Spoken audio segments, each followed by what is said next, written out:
Vamos lá. Começando o nosso terceiro dia aqui de curso de OCT da SBG, queria fazer um agradecimento à Allergan, que está patrocinando o nosso curso. Hoje a gente, depois de ter revisado aí princípios básicos e os 3 parâmetros que a gente usa no OCT, a gente vai entrar na parte de diagnóstico e progressão. Então, uma parte bem importante que agora a gente vê o uso prático mesmo, né, do OCT. E para nos dar a primeira aula, eu vou chamar o Vital. O Vital, hoje, ele é ex-presidente da SBG e hoje ele é chefe do setor de glaucoma da Unicamp, já faz um bom tempo, na verdade. Eu tive oportunidade de ficar 4 anos lá com o Vital, né? Aprendi muito a parte clínica, excepcional. E, além disso, eu tive a oportunidade também de desenvolver alguns trabalhos com o grupo do Vital. O Vital, além de ser um excelente clínico, ele tem essa força de continuar fazendo trabalho sempre. Então, ele está sempre animado para fazer trabalho e ele coordena um grupo muito bom de pesquisadores lá na Unicamp. Ele vai falar um pouco para a gente sobre diagnóstico do glaucoma com OCT. Vital, quando você estiver pronto, muito obrigado pela sua contribuição. Deixa eu abrir aqui, compartilhar a minha tela e a gente já começa.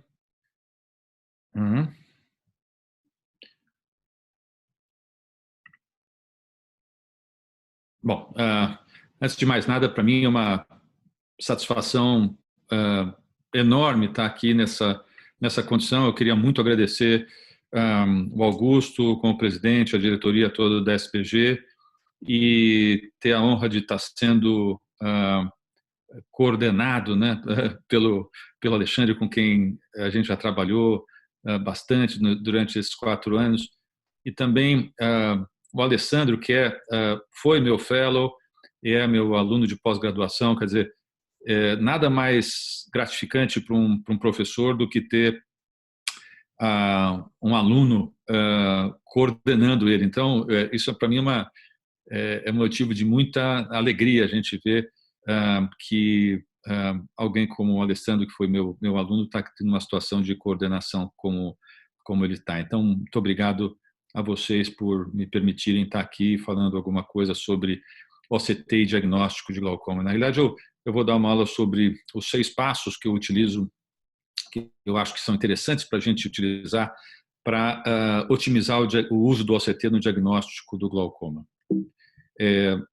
Aqui estão os meus conflitos de interesse.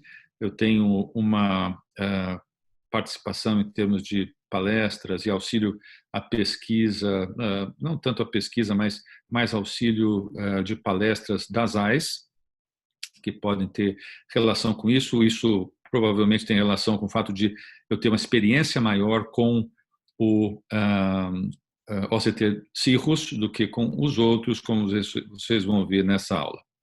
Bom, eu queria começar essa aula dizendo alguma coisa a respeito do consenso da Sociedade Mundial de Glaucoma sobre o diagnóstico do glaucoma. Esse consenso foi realizado em Seattle, e quando o capítulo de estrutura e função foi escrito, existem 3 conclusões aqui importantíssimas. Primeiro, que a perimetria computadorizada acromática, ou seja, branco no branco, permanece como padrão ouro na avaliação funcional de pacientes com glaucoma ou suspeita de glaucoma. Segundo, que a retinografia, uma fotografia do disco óptico, segue sendo importante e ela deve, com qualidade adequada no baseline, tem que ser obtida e usada para comparação com exames subsequentes. Mesmo nos tempos de OCT, com tecnologias mais avançadas, a fotografia é importante por ser uma tecnologia estável e por permitir a detecção de situações melhor do que outras tecnologias. Por exemplo, a detecção de hemorragia com a retinografia é muito melhor do que o exame clínico e mesmo melhor do que um OCT. E, finalmente, esse consenso diz que o OCT com qualidade adequada no baseline deve ser obtido e usado para comparação com exames subsequentes. Então, esse consenso estabelece o OCT como uma ferramenta fundamental para o diagnóstico e também para o acompanhamento de pacientes com glaucoma. Isso representa uma mudança em relação ao primeiro consenso, onde o OCT aparecia como, quem sabe, uma tecnologia do futuro. Mas hoje a gente nota que realmente o OCT é uma realidade e ele tem que ser usado. A primeira pergunta que eu queria fazer para vocês é em relação à capacidade diagnóstica do OCT. Será que ele é bom mesmo para fazer o diagnóstico de OCT?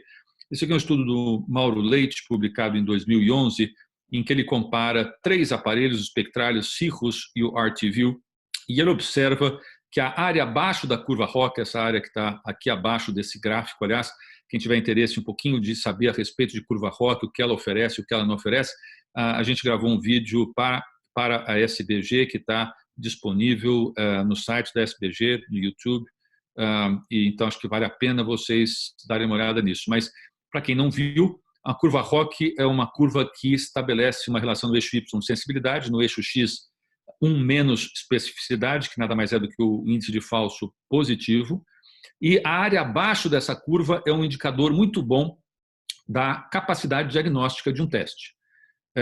A área abaixo varia de 0 a 1. Quanto maior essa área, quanto mais próxima de 1, melhor a capacidade diagnóstica desse teste. Notem que o Mauro conseguiu aqui uma área abaixo da curva ROC muito semelhante para os 3 aparelhos, 0,88, 0,88 e 0,87, e numa população de 107 indivíduos normais e 126 glaucomatosos, com um MD médio de menos 5,85, ou seja, glaucomas em geral já moderados, tá bom? Quando a gente olha para uma curva ROC com esse valor, a gente fica meio sem saber o que isso quer dizer. Será que esse método é bom mesmo ou não é? E aí eu sempre procuro uma informação importante, que é a sensibilidade que esse método tem quando a gente fixa a especificidade num nível alto, geralmente a 95%, 90% a 95%. Por que eu faço isso? Porque eu quero ter um índice pequeno de falsos positivos, tá? Que é no caso aqui, quando a gente fixa a especificidade de 95%, nós vamos ter um falso positivo de 5%, e eu quero saber como é que fica a sensibilidade desse método, a capacidade dele detectar a doença com uma especificidade alta. E aqui a gente tem um Spectralis mostrando uma sensibilidade de 70%, o Cirrus mostrando uma sensibilidade de 65% e o RTView 61,2%. Se vocês notarem, todos esses números estão associados a uma taxa muito alta de falsos negativos. Falso negativo do Spectralis, 30%. Do Cirrus, 34,4%. Do RTView, 38,8%. São taxas altas de falso negativo. Agora, se vocês forem para outros métodos, por exemplo, esse é um trabalho que a gente acabou de submeter para apresentação na Academia Americana de Oftalmologia, em Las Vegas, um grupo nosso que é o chamado Brazilian Longitudinal Glaucoma Study, do qual fazem parte o Augusto, o Alexandre, o Alessandro, a Camila, o Jaiter, o Alberto, que está aqui também, e outros. E a gente investigou 155 indivíduos normais e 118 pacientes com glaucoma e comparamos dois testes, né? A camada de fibras nervosas peripapilar do OCT e o MRW, que é aquela avaliação do disco óptico com OCT, né? E em pacientes que tinham um MD já um pouquinho menos comprometido, menos 3,88. A área abaixo da curva ROC dos dois métodos, bastante semelhante, 0,93, tá? Bastante semelhante, mas notem que mesmo com uma área da curva ROC 0,93, quando a gente vai avaliar a sensibilidade com uma especificidade fixa a 90%, a sensibilidade dos dois métodos é de cerca de 84%. Isso quer dizer que, mesmo assim, mesmo desse jeito, nós temos falsos negativos por volta de 16%, tanto com camada de fibras nervosas peripapilar, quanto com MRW. Aqui um trabalho, resumindo aqui rapidamente para vocês, uma revisão sistemática da acurácia diagnóstica de parâmetros maculares versus camada de fibras nervosas, né? Nós já falamos de todos, menos do macular, e aqui essa tabela muito grande, eu vou resumi-la para vocês aqui embaixo. A sensibilidade, de acordo com o trabalho do melhor parâmetro, que vocês estão vendo aqui, que tem tanto do Cirrus quanto do Topcon, quanto do RTView, tá? Esses foram os 3 aparelhos comparados nessa série. Vocês vão ver que a sensibilidade variou de 60% a 80% com o melhor desses parâmetros de cada aparelho. E a especificidade variou de 88% a 94%. Então, nessa revisão sistemática, o que vocês podem ver é que, ainda assim, com os melhores parâmetros de cada aparelho, nós temos um índice de falso positivo aqui variando de 6% a 12%, e o índice de falso negativo variando de 20% a 36%. Ou seja, eu estou deixando de diagnosticar pacientes com glaucoma em 20% a 36% e eu estou dizendo que um paciente normal tem glaucoma em 6% a 12% dos casos. Conclusão de tudo isso que eu queria mostrar para vocês. Pessoal, o OCT não é perfeito. Aliás, nenhum exame para diagnóstico de glaucoma é perfeito. E por isso ele jamais deve ser utilizado isoladamente para fazer o diagnóstico de glaucoma. Vocês vão ter sempre, podem ter casos falsos positivos, algumas vezes a gente chama isso de red disease, e vamos ter também casos falsos negativos, que é o que a gente muitas vezes chama de green disease. Uma coisa importantíssima do aparelho para vocês entenderem é que ele classifica esses parâmetros, todos os parâmetros que ele mede, aqui vocês estão vendo aquela tabela superior, o gráfico TSNT, os gráficos de quadrante e as horas de relógio, toda essa classificação em verde, amarelo e vermelho segue uma comparação com uma database normativa que esses aparelhos têm. O aparelho vai dizer que o parâmetro avaliado é normal quando está presente a 5,95% da database, borderline ou limítrofe em 1 a 5%, e anormal quando esse valor detectado está presente em menos do que 1% da database. Agora, quando vocês vão ver essa database, as databases de aparelhos diferentes, aqui vocês têm exemplos de características da database do ArcView, do Cirrus e do Spectralis, vocês podem ver que as características dessas databases são muito diferentes. O número de indivíduos é diferente, a etnia incluída na database é diferente, a idade dos pacientes incluídos na database é diferente, a presença de critérios de inclusão e exclusão que abordem aspectos do disco óptico e da camada de fibras nervosas varia de aparelho para outro aparelho. Notem que o ArcView não usa isso como critério de exclusão, o Cirrus usa hemorragia de disco e defeitos de camada de fibras como exclusão, e o Spectralis ele pede para dois oftalmologistas especialistas em glaucomas avaliar e só incluir aqueles que eles consideram normais.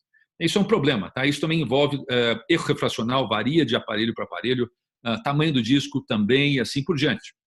Qual o problema disso? Qual a consequência? Duas consequências disso importantes. Primeiro, indivíduos não incluídos de uma forma representativa nessa database vão ter resultados questionáveis quando vocês avaliam o resultado do OCT.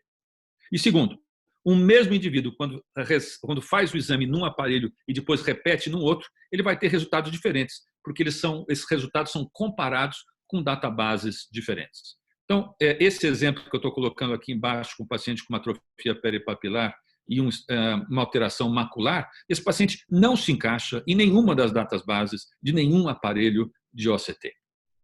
Um exemplo aqui de paciente com green disease, 69 anos, 20 de visão, pressão de 20, paquimetria de 534. Olha o que acontece aqui, um disco óptico claramente com uma alteração, principalmente inferior, com uma alteração de rima inferior, um defeito arqueado superior no disco óptico do olho direito.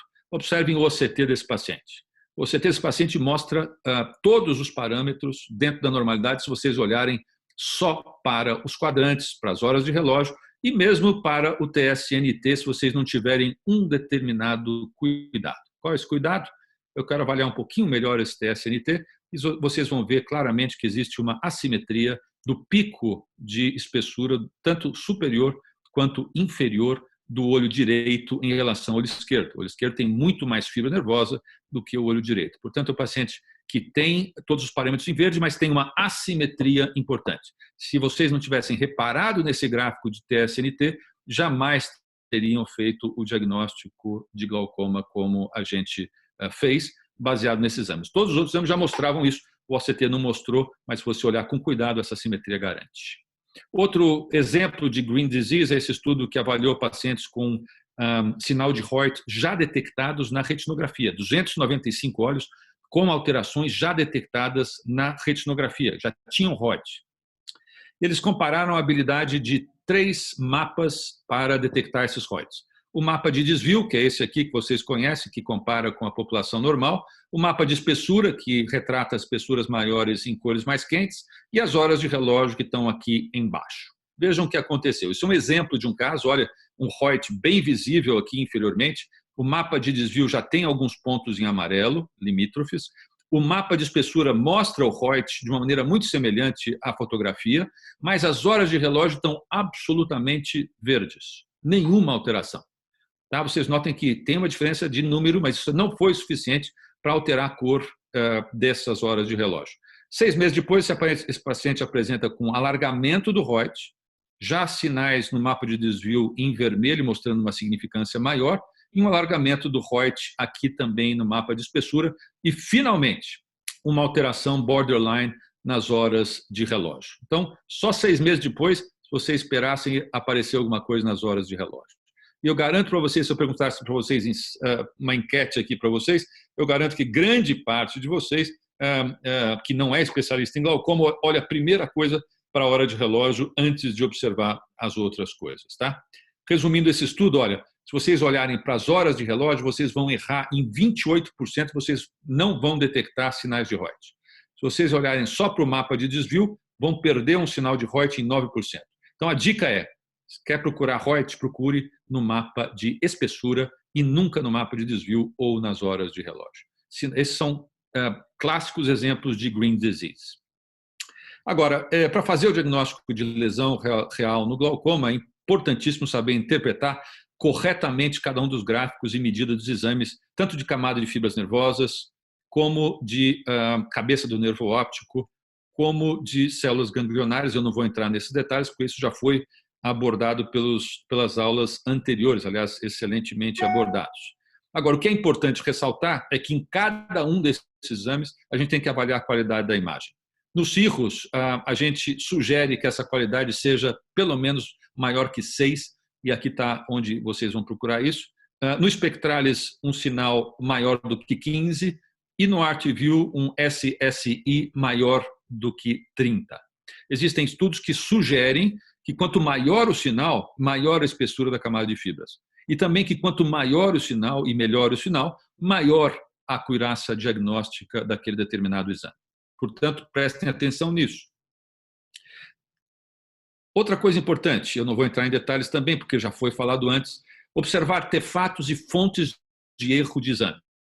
Vocês estão vendo aqui um exemplo de opacidade vítrea, que causa um pseudodefeito aqui nessa região superior. Esse defeito reaparece aqui nas horas de relógio, mas tem uma série de outros defeitos importantes, a centração do círculo, presença de doenças maculares, uveíte pode causar um edema de fibras nervosas, tamanho da pupila pode interferir em alguns casos, hipotonia, por exemplo, também é um outro fator importante, discos anômalos inclinados também podem causar problema.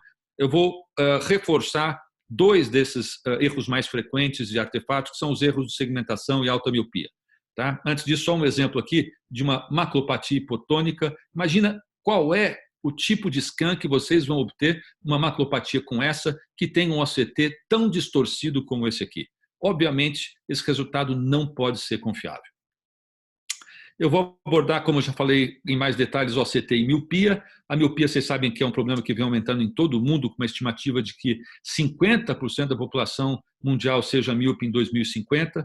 Miopia, além disso, é um fator de risco para o glaucoma, o que faz com que a associação miopia e glaucoma tenda a ser cada vez mais frequente. A gente já sabe que miopia causa grandes dificuldades diagnósticas, seja do ponto de vista estrutural, quanto do ponto de vista funcional. Estrutural começa pela retinografia. Avaliem esse nervo, observem a atrofia peripapilar, vejam como ele está inclinado. Em geral, são nervos com uma profundidade muito rasa, difícil distinguir onde começa a rima, onde começa a escavação, muito difícil. Campo visual, esse mesmo paciente tem esse defeito, um escotoma arqueado e depois um degrau nasal inferior. E esse paciente depois apresenta com um aumento desse escotoma arqueado e também do degrau nasal inferior. E a pergunta que a gente sempre faz quando avalia um paciente com miopia e glaucoma, miopia, glaucoma e um escotoma como esse, é saber o que causou essa progressão. Foi o glaucoma ou foram alterações degenerativas da retina?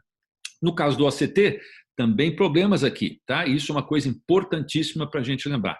Na avaliação da camada de fibras nervosas peripapilar, acontece um fenômeno muito interessante. Os feixes mais grossos de camada de fibras, que são esse superior e inferior, tendem a ficar mais temporais. Eles se inclinam em direção à região temporal. E esse ângulo que vocês estão vendo aqui entre esses dois picos, ele tende a diminuir 3,3 graus a cada 1 milímetro de aumento do diâmetro axial. O que isso causa? Isso causa, primeiro, no gráfico TSNT, um desvio temporal dos picos. Segundo, nos gráficos de espessura, um aumento da espessura temporal. E, finalmente, como esse gráfico é desviado para o lado, existe uma diminuição relativa da espessura inferior e superior. É o que vocês estão vendo aqui, tanto no olho direito quanto no olho esquerdo, e também representado aqui nos gráficos das horas de relógio. A única maneira de evitar esse tipo de interpretação seria construir novas databases com mais míopes, onde essa conformação da camada de fibras vai ser mais facilmente interpretada. Mas isso também vale para miopia e BMO, miopia e alterações do disco óptico. Existem estudos mostrando que a sensibilidade pode até ser igual à da camada de fibras nervosas em míope. Porém, aparentemente, você tem menos falso positivo quando usa BMO e avaliação do disco óptico e não camada peripapilar. Porém, mesmo assim, você tem problemas. O BMO, quando você se afasta da região temporal do disco por causa daquelas atrofias peripapilares, esses BMOs vão se afastar da região temporal do disco, vão causar um aumento artificial da área do disco e uma diminuição da área neuroretiniana. No estudo de 2018, o Zeng e colaboradores mostraram que a BMO não pôde ser identificada em 30% dos meridianos de altos míopes, inclusive nos meridianos mais importantes, ou seja, superior e inferior. Sobra a camada de células ganglionares e miopia. Essa aparentemente é menos afetada do que a camada de fibras nervosas peripapilar e o disco óptico. É também menos influenciada pela rotação do disco, porém, mesmo assim, vocês vão ter casos de afilamento de mácula em olhos com alta miopia, como esse aqui que vocês estão vendo. Isso vai causar um afilamento muito importante, um estafiloma importante. Isso causa um afilamento importante da camada de fibras nervosas, do complexo de células ganglionares na mácula. Tá? Além de falar de outros problemas que muito frequentemente acometem miopia e que vão afetar toda essa análise. Membrana retiniana, membrana neovascular, retinosquise, são todos problemas que vão dificultar a avaliação de pacientes com miopia. Quanto a erros de segmentação, pessoal, lembrar uma coisa importantíssima. O OCT, graças à tecnologia que hoje dispõe, consegue fazer uma segmentação muito boa das diversas camadas da retina. Todos os gráficos e medidas gerados pelo OCT dependem de uma segmentação correta. Qualquer segmentação incorreta vai causar ou hiperestimação ou hipoestimação da camada de fibras nervosas e da camada de células ganglionares. Tá? Só para vocês terem uma ideia, sem dúvida é o erro mais importante, o mais frequente na determinação de problemas para a interpretação do OCT. Estudos mostram que 20% a 46% dos OCTs têm ou artefatos ou erros de segmentação.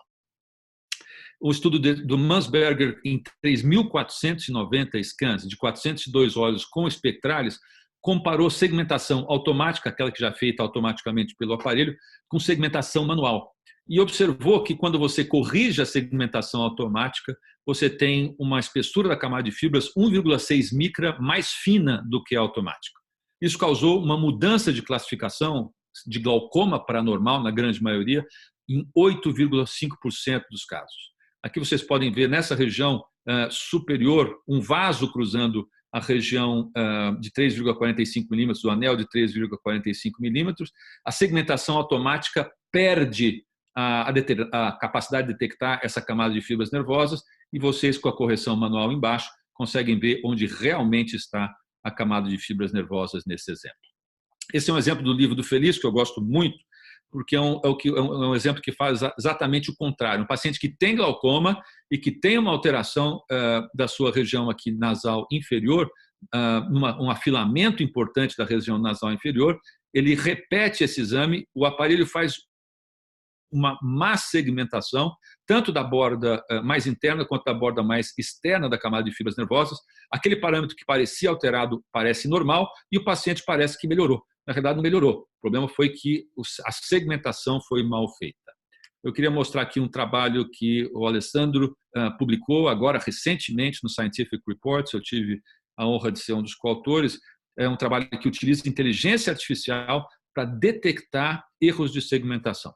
25.250 OCT B-scans foram utilizados e o Deep Learning o algoritmo do tipo Deep Learning foi usado para detectar esses erros de segmentação com uma área abaixo da curva ROC de 0,97 e uma acurácia de 92%. Vejam esses exemplos aqui de má segmentação. Aqui vocês estão vendo a membrana limitante interna mal delimitada. Aqui vocês estão vendo também um erro de segmentação importante. Aqui a parte posterior da camada de fibras nervosas está errada, nesses dois exemplos aqui. E do lado vocês estão vendo um mapa de calor que mostra as áreas que o Deep Learning, que o algoritmo, nesse caso, utilizou para detectar os erros de segmentação.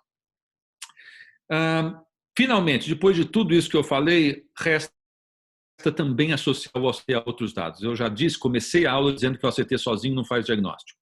A gente tem que associar o OCT a outros dados.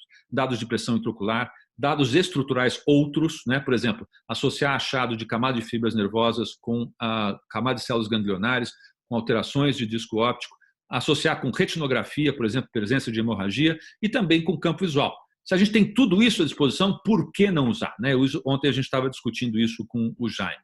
Alguns exemplos aqui para vocês: paciente 18 anos, assimetria de disco óptico, claramente, nervo óptico do olho direito com uma escavação menor do que a do olho esquerdo, paquimetria normal, pressões normais, campos visuais normais e um OCT. Esse aqui era um Stratus, antigo esse paciente. Notem que absolutamente normais. Obviamente, nós não vamos tratar esse paciente. Um outro caso, um paciente com 65 anos, com assimetria do disco também, notem aqui no olho direito, com uma perda mais localizada inferior, a pressão do olho direito 21, olho esquerdo 15, paquimetria fina, campo visual normal, e o OCT nos mostra uma redução inferior nesse olho direito, compatível com a observação clínica do nervo, compatível com uma pressão intraocular maior nesse olho direito. Portanto, esse paciente tem glaucoma, ele precisa ser tratado. Um outro caso, esse aqui um pouquinho mais difícil, um paciente com 35 anos, disco óptico suspeito, com uma escavação homogênea, mais aumentada, pressão de 23/19, uma paquimetria fina e campos visuais normais. Na fotografia do disco, a gente não consegue ver praticamente nenhuma alteração em 4 anos. Porém, no exame de 2015, a gente pede um OCT para essa paciente e olha o que acontece, a gente consegue identificar uma alteração superior na camada de fibras nervosas, que se reflete aqui nas horas de relógio, e para confirmar esse defeito, a gente pede uma avaliação do complexo de células ganglionares, que mostra uma alteração superior, portanto, compatível com aquele defeito observado na camada de fibras. Portanto, com essa compatibilidade, a gente fica mais propenso a aceitar que exista um dano e começar a tratar esse paciente. Um exemplo de associação entre achado de BMO e de disco óptico e correspondência de achado com camada de fibras. Tá? Aqui vocês podem notar, já no Red Free, aqui nessa fotografia do Red Free, claramente um sinal de Reut inferior nesse paciente. Isso se reflete na classificação do MRW, do disco óptico, se reflete na classificação da camada de fibras nervosas peripapilar e também se reflete no campo visual, mostrando o escotoma arqueado superior, esse exemplo da Camila Zangali. Eu queria mostrar uma coisa do fórum aqui para vocês, que já foi comentado antes pelo Nikias. É um exame extremamente interessante, é um laudo extremamente interessante, porque ele correlaciona pontos do campo visual com espessura de camada de fibras nervosas, baseado na publicação do David Garwick Heath, de 2000. Aqui vocês estão vendo o plot de cada um dos pontos do 24/2 sobre a superfície retiniana, e o que esse exame faz, divide esses pontos e divide a camada de fibras nervosas em 6 regiões. E aí vocês têm um laudo como esse aqui, um exemplo desse olho esquerdo que eu queria citar para vocês, um paciente que tem 3 pontos aqui com P menor que 2% no campo visual, 2 outros pontos localizados ainda em área de escotoma arqueado superior, um PSD elevado, além disso, um Reut visível na camada de fibras nervosas no mapa de espessura. Isso corresponde a uma alteração no mapa de desvio, isso corresponde a uma alteração nas horas de relógio e também corresponde a uma alteração inferior no complexo de células ganglionares. O resultado disso é a presença no mapa que correlaciona espessura e defeito. Vocês veem os pontos que estão alterados aqui no campo visual, veem que essa área, do ponto de vista de camada de fibras nervosas, está rotulada em vermelho, ou seja, a área responsável por esse campo visual está com uma redução de espessura presente em menos do que 1% da população normal. Juntando toda essa informação, fica muito mais fácil a gente correlacionar o dano estrutural com o dano funcional. Outro exemplo, num paciente já com glaucoma mais avançado, um escotoma arqueado superior completo. Observem que o PSD está elevado, observem uma alteração importante, só que no mapa de desvio vocês notam que essa alteração ela acontece também no hemisfério superior, não só no inferior. Uma alteração de complexo de células ganglionares inferior, mas também com uma repercussão superior, e uma alteração de campo visual, aquele escotoma arqueado superior, correspondendo a uma região vermelha de camada de fibras nervosas. O que chama atenção aqui é que na correspondência da área inferior já existe uma redução aparente de camada de fibras nervosas inferior, sem que isso tenha causado ainda, pelo menos por agora, uma alteração importante de campo visual nesse hemicampo. Finalmente, para lembrar que em casos suspeitos, pessoal, além de correlacionar com tudo que a gente já falou até agora, em casos suspeitos a gente tem que lembrar que o tempo é nosso aliado. E que o glaucoma, em geral, existem exceções, é uma doença lentamente progressiva. Portanto, nesses pacientes onde você tem um OCT discretamente alterado, um deles só, nenhuma outra alteração, é um paciente que tem a função visual normal, o campo visual ainda normal, nada errado em observar esse paciente e saber o que vai acontecer ao longo do tempo. Esse é um exemplo de um artigo do Christopher Leung, que ilustra bem isso. Olha aqui um campo visual de um paciente inicialmente um campo visual normal. Observem aqui um OCT pouco alterado. Com o tempo, esse OCT vai ficando mais alterado e somente depois do terceiro exame é que vocês têm uma alteração do campo visual, que se mostra tanto na avaliação por tendência quanto na avaliação por eventos.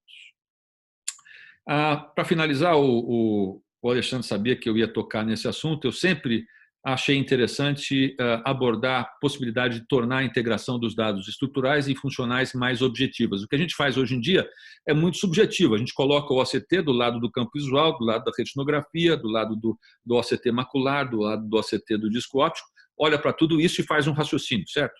Isso é muito subjetivo, a gente precisa tornar isso mais objetivo. O meu interesse a respeito disso é muito antigo, a gente já pesquisava fórmulas discriminantes lineares desde 2001, com Roberto Lawande Pimentel, publicado no British Journal, e com essa fórmula discriminante linear, que é um algoritmo bastante grosseiro, perto do que a gente observa hoje, a gente conseguiu uma sensibilidade de 86% e uma especificidade de 93%, unindo parâmetros do campo visual e do GDX. O Felipe Medeiros ele criou um índice específico para combinar dados de estrutura e função, chamado CSFI. Como é que ele fez isso? Baseado nos estudos de Harvard, ele consegue estimar o número de células ganglionares baseados tanto no valor do MD quanto no valor de espessura global da camada de fibras nervosas. E baseado nesses dois valores, do MD e da espessura global média, ele estima o número de células ganglionares que esse paciente tem. Isso varia de 0%, quando é normal, a 100% quando existe perda completa de células ganglionares. Aqui tem um exemplo de um paciente que tem um campo visual normal, mas já com uma alteração e perda de células de camada de fibras nervosas no OCT, portanto, o CSFI desse paciente já chegou a 39%, mesmo com campo visual normal. A gente, há pouco tempo, publicou um trabalho em que a gente comparou o CSFI com um algoritmo de inteligência artificial que nós desenvolvemos no estudo anterior e também com 3 oftalmologistas gerais e 3 especialistas em glaucoma na sua capacidade de detectar glaucoma. Isso em 58 pacientes com glaucoma leve e 66 indivíduos normais. Olha o que acontece com esse estudo, a área abaixo da curva ROC, 0,93 para o melhor parâmetro de machine learning, 0,948 para o CSFI, 0,921 para os especialistas em glaucoma e 0,88 para os oftalmologistas gerais.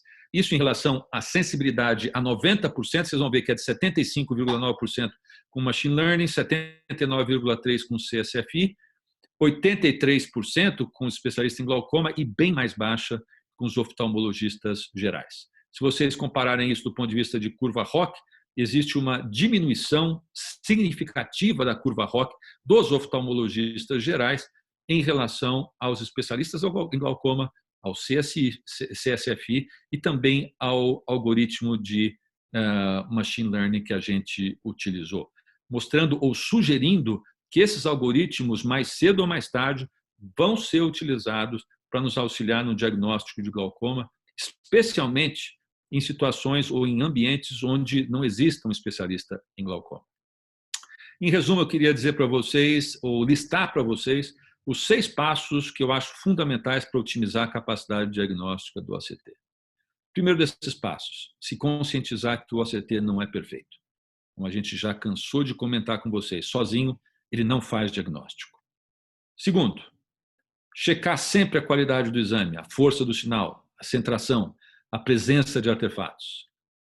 Terceiro, fazer a seguinte pergunta: esse caso que eu estou examinando está adequadamente representado na database desse aparelho? Lembrar que altos míopes, discos inclinados, fibra de mielina, membrana retiniana, hipotonia, esses casos não estão na database e, portanto, não vão ser corretamente interpretados. Finalmente, sugiro checar a segmentação. Nesse caso, o espectral eu acho que tem uma grande vantagem, primeiro porque o tamanho da imagem que ele fornece para avaliar a segmentação é muito maior. Segundo, porque ele permite que você modifique essa segmentação, coisa que o Cirrus não permite. E, finalmente, correlacionar todos os dados desse exame de OCT com outros dados estruturais, fundo de olho, BMO, complexo de células ganglionares, e também com os dados funcionais, campo visual 10.2, 24.2. E, finalmente, como último passo, nos pacientes onde você tem uma pequena alteração do OCT, sem nenhuma outra alteração concomitante, onde você ainda tem dúvida se esse paciente realmente tem glaucoma ou não, por favor, sigam esse paciente, não tratem esse paciente baseado exclusivamente numa pequena alteração no exame isolado de OCT. Muito obrigado. Muito boa aula, Vital, como sempre. Muito obrigado pela aula bem clara, bem didática. Vital, eu queria começar perguntando para você, é uma pergunta que eu vou desmembrar ela para você ter um pouco mais de espaço para você argumentar. Primeiro, o OCT é fundamental para diagnóstico do glaucoma ou você pode hoje continuar vendo pacientes sem pedir OCT? Dentro dessa pergunta, eu queria que você falasse para a gente a frequência que você solicita o OCT. A gente está falando aqui a sua aula é de diagnóstico, então suspeito de glaucoma a gente está falando. E você tem algum paciente que você espaça mais o OCT? Qual a frequência? Comenta um pouco para a gente. Boa pergunta, Alexandre. Bem prática a pergunta. Eu tenho um ponto de vista muito forte a respeito da importância do OCT no glaucoma. Eu acho que, hoje em dia, se você não tem um OCT, você não vai fazer diagnóstico precoce de glaucoma da maneira ideal. Tá? Um daqueles exemplos, o caso 3 que eu mostrei para vocês, um paciente que tem, vocês vão se lembrar, aquele paciente que tem um disco óptico com a rima até que homogênea, não tem uma perda tão localizada de rima visível. Eu acompanhei esse paciente por 4 anos, aparentemente não alterou nada, mas eu pedi o OCT e ele veio com uma alteração de camada de fibras nervosas peripapilar e uma alteração de camada de células ganglionares correspondente. É um caso que, se eu não tivesse o OCT, provavelmente eu retardaria o início do tratamento desse paciente até o aparecimento de uma alteração de retinografia mais exuberante ou até o aparecimento de um defeito de campo visual. Então, eu realmente acho que se você não tem um OCT, não é que você não vai fazer diagnóstico de glaucoma, você vai fazer diagnóstico de casos já muito bem estabelecidos de glaucoma, mas talvez você não faça um diagnóstico de glaucoma precoce como a gente hoje é capaz de fazer. Então, a minha sugestão: você que não tem um OCT e suspeita de glaucoma, eu sugiro que esse paciente seja encaminhado para algum serviço que tenha um OCT, seja solicitado um OCT para esse paciente, para que ele possa ser diagnosticado mais precocemente e também seguido de uma maneira mais adequada. O OCT não é só importante para o diagnóstico, mas também para o segmento, como o Alberto vai falar daqui a pouquinho. Agora, a sua... Fala. Da A segunda frequência. pergunta a respeito da frequência. A frequência, obviamente, para casos suspeitos, varia de acordo com o grau de suspeição que você apresente. Por exemplo, um paciente que tem uma hipertensão ocular de 21, 22 milímetros com uma córnea normal, sem antecedentes familiares, e que não tem nenhuma alteração no nervo sugestiva, talvez uma vez por ano avaliar esse paciente seja ok.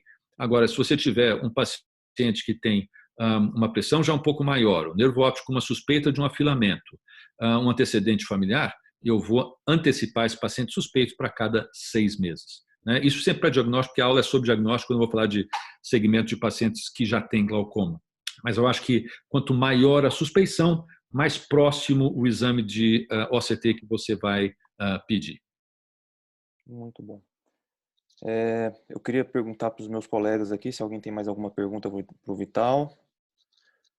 A aula foi muito esclarecedora. Niquias, vamos lá, Niquias.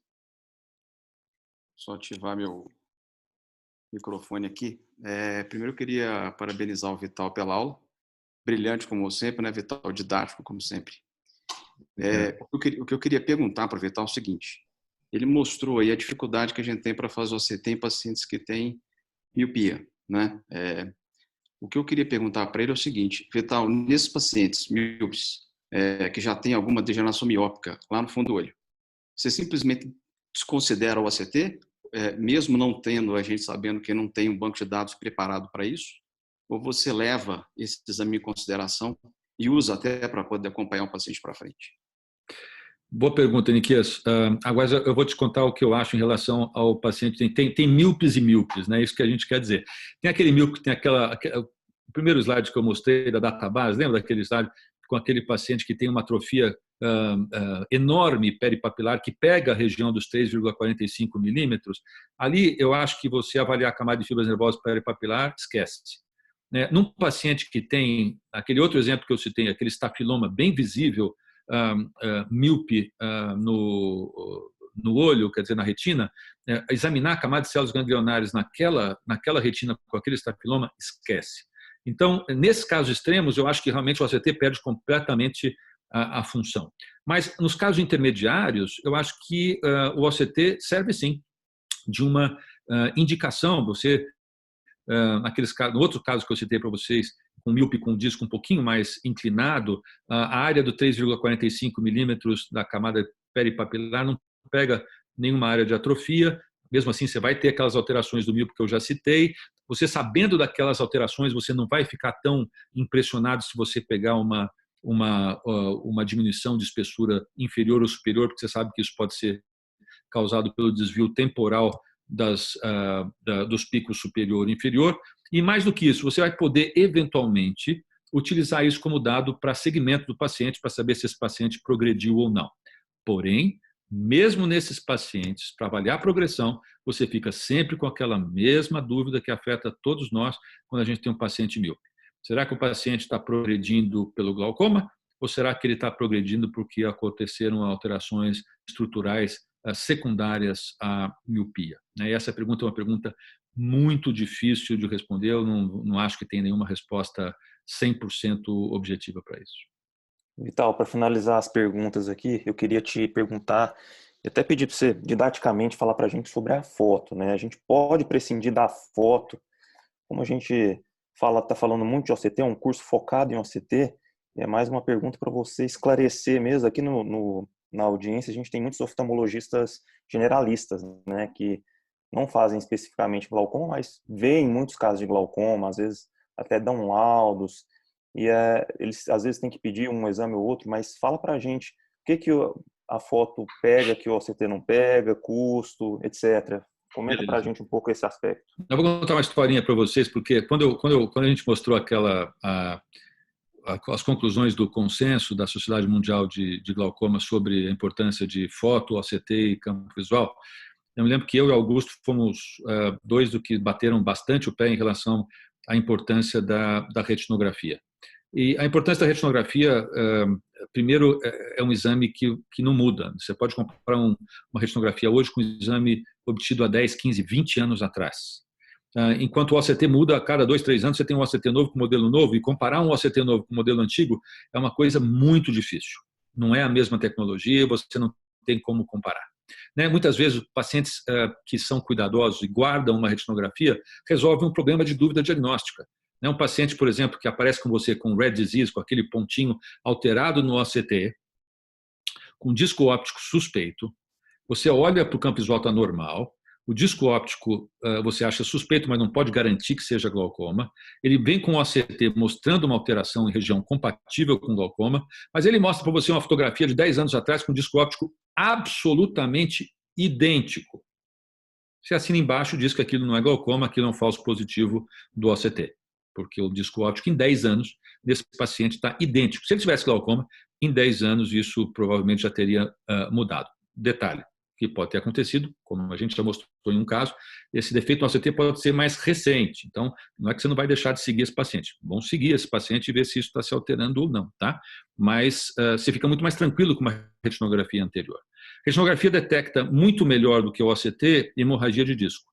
Hemorragia de disco é um dos achados que você vai usar para auxiliar o teu diagnóstico no OCT. Por exemplo, você tem um OCT que está alterado, o campo visual do paciente está estável, você não viu nenhuma alteração, o OCT mostra uma área sugestiva de defeito, e você, naquele mesmo exame, tem uma retinografia mostrando uma hemorragia de disco nessa mesma área compatível com o defeito do OCT. Pronto, você tem aí uma boa correspondência entre estrutura no disco óptico e estrutura no OCT, você fecha o seu diagnóstico. Então, para os oftalmologistas gerais, fazer retinografia é mandatório. Eu acho, e vejo, você deve ver também, todos aqui devem ver, alguns centros que não mais fazem retinografia. E eu fico me indagando que eles estão perdendo a capacidade de, em alguns casos, utilizar isso como um dado a mais. Para mim, retinografia muitas vezes é gold standard, é o padrão ouro. Se eu tenho muita dúvida, é lá que eu vou olhar para saber se aquilo se alterou ou não. Beleza. Muito obrigado, Vital. Obrigado demais pela sua aula e pela sua mensagem bem clara. Obrigado. Então vamos dar continuidade aqui. A gente esqueceu de fazer o quiz no começo, então vamos mandar agora. Pessoal, são mais 4 perguntas para a gente responder. Então, começando aí. Ale, você lê para a gente aí as perguntas e as alternativas, por primeiro favor. dia, tem por dia aqui, esse é o terceiro dia. Você quer que eu ponha? Pessoal. Quero. Para mim aqui só aparece o dia 1, tá?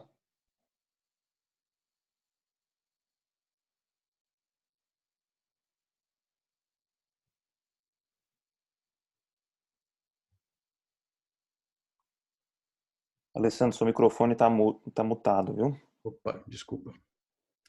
Então, essas perguntas que a gente pode Alexandre, eu fazer também não estou conseguindo abrir os outros dias. Vamos em frente, então. em frente? Tá. Amanhã, no último dia, a gente vai repassar todas as perguntas e revisar a resposta que a gente teve e qual que era a resposta do palestrante. Eu vou chamar agora o Dr. Alberto Inês. O Dr. Alberto, ele tá substituindo o Dr. Felipe hoje. Ele que fez o pós-doutorado dele em glaucoma pela Universidade de San Diego, inclusive com o Dr. Felipe Medeiros, alguns anos atrás, e hoje ele é professor convidado do Departamento de Oftalmo da UFMG, e ele também é chefe do serviço de glaucoma do Hospital São Geraldo. Ele topou a missão agora de falar para a gente de progressão em glaucoma. Pode ir lá, Alberto. Tá tudo certo? Tá tudo certo. Acho que só o vídeo que o Augusto tem que liberar de novo aqui. Porque tá me falando aqui que o host parou. Pode começar aí, beleza. Alberto. Beleza. Então, gente, eu queria agradecer, né, o convite, né?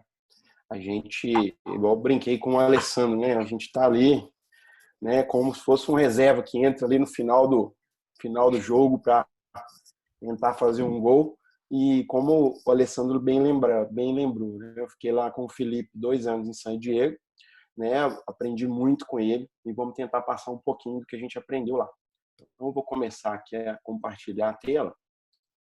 e vou pedir vocês que qualquer pique no áudio, vocês me deem um toque, estou um pouco preocupado com a conexão.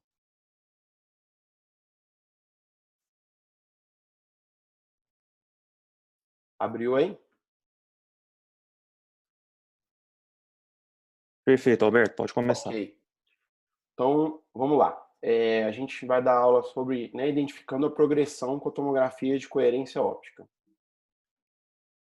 Então, não tem nenhum conflito de interesse, tá? Vital falou, né, a respeito do diagnóstico do glaucoma, né, e bem falou que a questão dos suspeitos, que quando são acompanhados, né, o diagnóstico, às vezes, num primeiro momento, ele realmente fica rotulado como suspeito.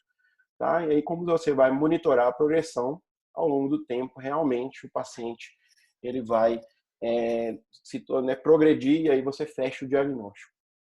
Então, eu gosto sempre de abrir com esse trabalho do Felipe sobre tempo de detecção. É um estudo que teve não é um desenho longitudinal, mas ele com um desenho transversal ele tentou ver o que ocorria antes do desenvolvimento de campo visual nos pacientes suspeitos.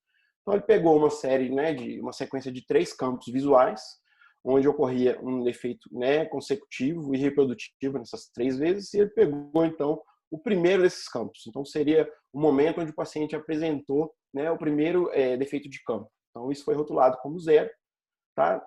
E ele queria ver exatamente como é que estavam esses OCTs, né, anos antes, nesse primeiro defeito de campo visual nesses indivíduos suspeitos.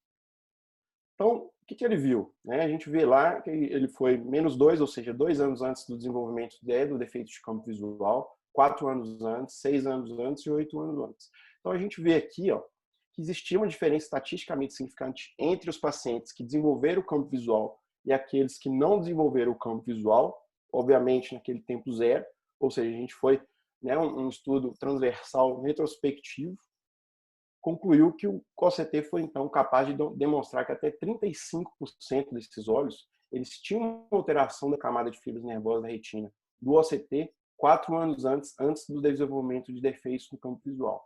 Então, na verdade, o OCT ele é capaz de detectar a alteração, né, até em torno de 4 até 8 anos antes, né, do desenvolvimento de um defeito de campo visual. Então, aquele racional, né? Por que a gente vai, então, acompanhando um paciente, esperar que esse campo visual, né, ou ele converta ou então ele piore. Tá? Então, a gente, né, dado esse primeiro artigo, a gente vai falar então da progressão estrutural. Então, como o Vital mesmo disse, as fases iniciais, realmente, o diagnóstico ele é desafiador. Tá? Então, a gente tem que seguir o paciente e depois a coisa realmente fica clara. Né? O paciente, o defeito, na verdade, ele aparece para a gente. Então, como o Vital mesmo disse, o tempo é nosso aliado. Tá? Então, o que o OCT, o que a tomografia ela está dando para a gente? Os aparelhos fornecem medidas objetivas e reprodutíveis que permitem o quê? A avaliação dessas mudanças ao longo do tempo. Então, ele utiliza algoritmos, softwares, exatamente para diferenciar, tá, uma verdadeira mudança, né, que é relacionada ao dano glaucomatoso, da variabilidade. Porque a gente, né, como foi falado, o aparelho apresenta uma variabilidade, não é perfeito, a gente precisa exatamente interpretar os exames que a gente vai estar recebendo. Então, a gente vai falar um pouquinho daquela questão. Então, o que é análise baseada em eventos? A gente tem essas 2 maneiras, né, do aparelho sinalizar uma progressão para a gente. A análise baseada em eventos, a gente tem aqui representada a espessura da camada de fibras. A gente tem um exame de baseline, tá? É muito importante a aquisição de um baseline confiável e de qualidade, porque toda análise baseada em eventos vai ser em função desse baseline, tá? Com o baseline é então um limiar, que se chama de critério de evento. A partir do momento, tá, que a espessura diminui, esse limiar é então excedido, tá?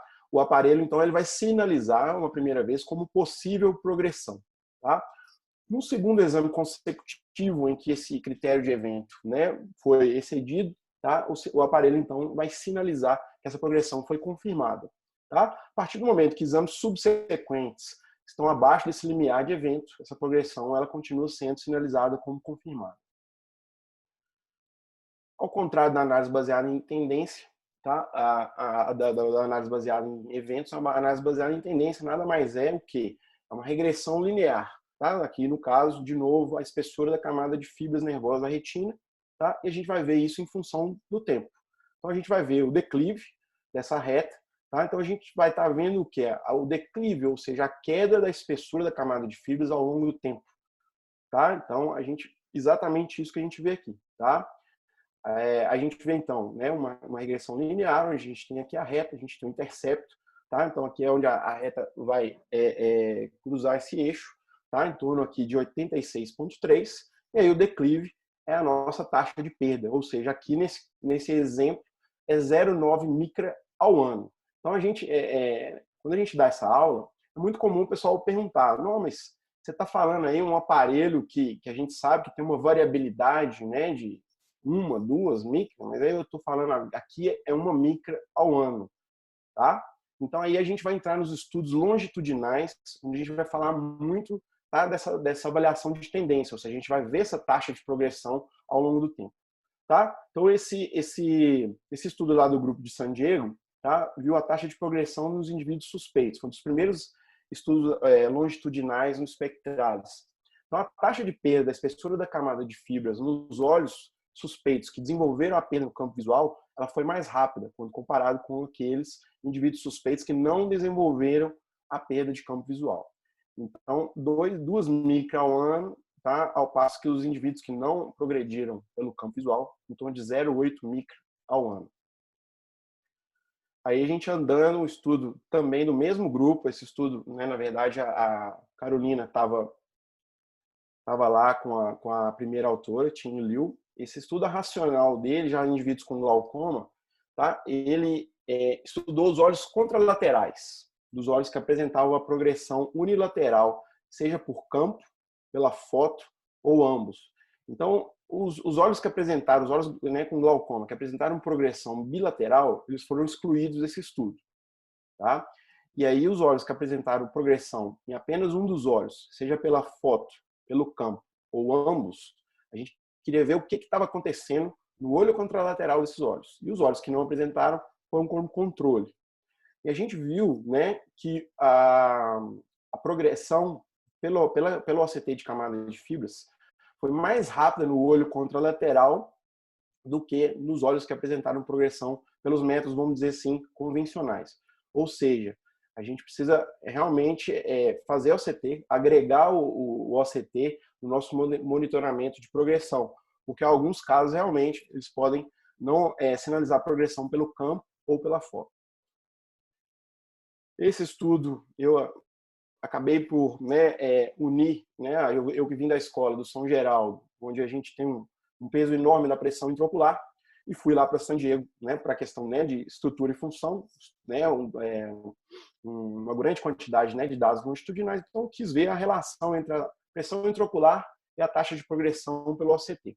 Então a gente viu nos olhos que progrediram pelo campo, a taxa foi mais rápida, tá? Mesmo racional, né, do estudo do Atsuya, só que esses sim indivíduos com glaucoma.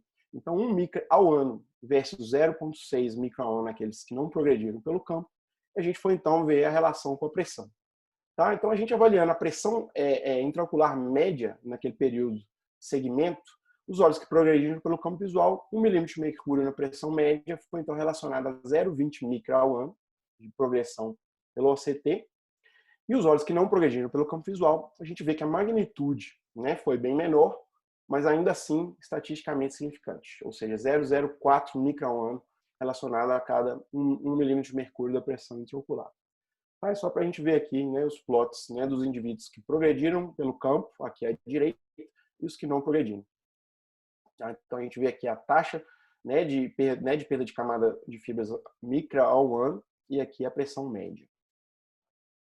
Então, essa pressão intraocular foi associada com as taxas mais rápidas de perda da camada de fibras nervosas pelo OCT, o que permitiria, sim, o uso do OCT como um biomarcador nos estudos, tá? Para a gente ver, inclusive, a avaliação de eficácia de terapia e potensor na progressão do glaucoma. Ou seja, a gente pode, eventualmente, conduzir estudos, né, onde o nosso desfecho seria, então, a progressão pelo OCT, sendo que a gente sabe que, né, que vários órgãos regulatórios tratam a doença, como a pressão intraocular seria o biomarcador.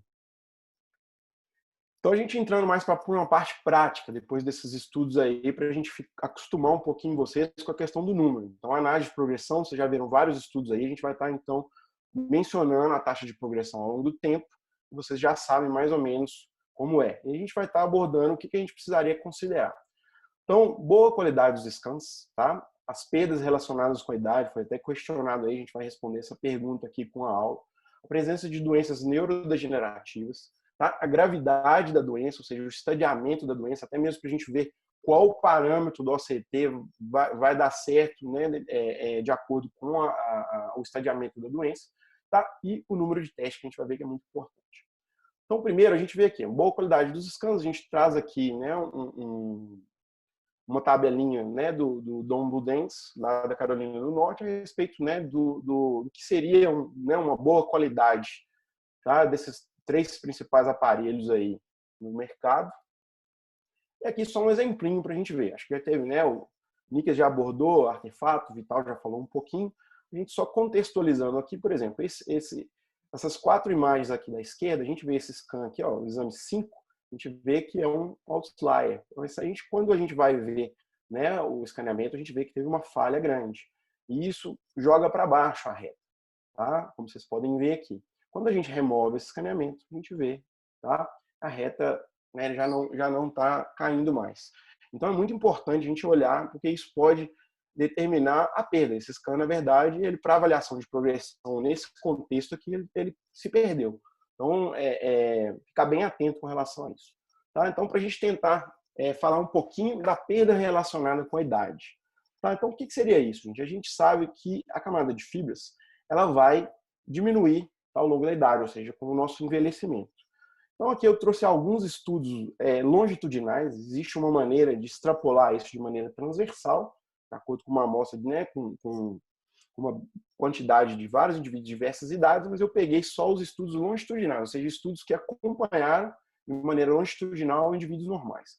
Então, esse estudo do Chris Leung, utilizando os CIOs, ele determinou, tá, uma taxa de perda média em indivíduos normais de 0,52 micra ao ano.